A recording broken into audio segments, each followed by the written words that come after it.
this morning about this school and one educator in particular.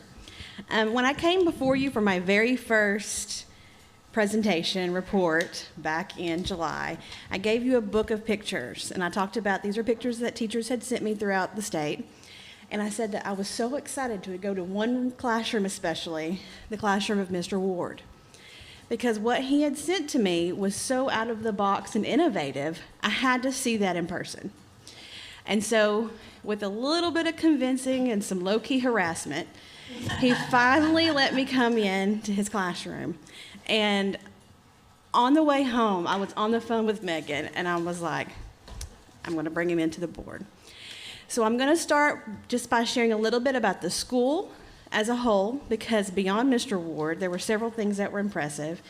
And then I'm going to talk specifically about Mr. Ward and his class, and then I'm going to ask him to come up and talk with you as well. So, Cedar Ridge Elementary. Oh, are we not on this morning?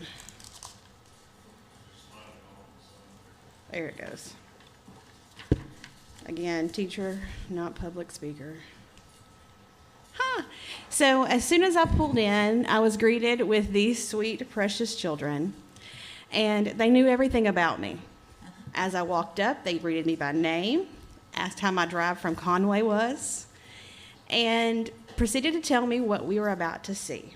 These were fourth graders, correct? Third graders. Fourth graders, still impressive, impressive. They're the Lighthouse, is that correct? Lighthouse Committee, so they're like the leaders of the school, and they were absolutely responsible for my morning at this school. They introduced me to the assistant principal.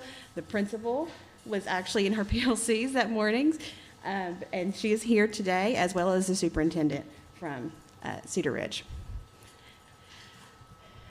They're all about leaders. And I loved this wall that just says leaders with these students' faces. And they could tell me what makes a good leader. And their back of their shirt showed what makes a good leader. And these kids demonstrated what makes a good leader. I was so impressed. I was speechless with these kids walking around. Cedar Ridge Elementary has a full-time STEM classroom. I've yet to ever see this. This is a classroom where a teacher teaches STEM as an activity class, a pull-out class for all students throughout the school. Absolutely incredible. And what an amazing job that would be. I was so impressed. Oh, this wall got me. So we're walking around, and they said, oh, this is our reflection wall. And I asked the kids, what do you use this for? And the little boy that was with us says, oh, if you're just ever having a really bad day, or if someone says something mean to you, you can come and look at yourself, and you can see that, no, you're a leader, and you're going to tell yourself you're a leader, and he demonstrated that for me. Yeah, that was something. This is an entire wall that these students had created, these positive messages. This was an assignment in a class to do these positive, these motivational posters. And they stood there and they talked about, oh, that's the one that you did. This is the one that you did. And I just thought, this is it. This is what we need. And then I shared with you a video that was on the news about their custodian and what he does for the students in this school at Christmas time. I went after Christmas, and we walk into this cafeteria, and he had already taken down a lot of what he had put up. But it was like walking into a fairy tale.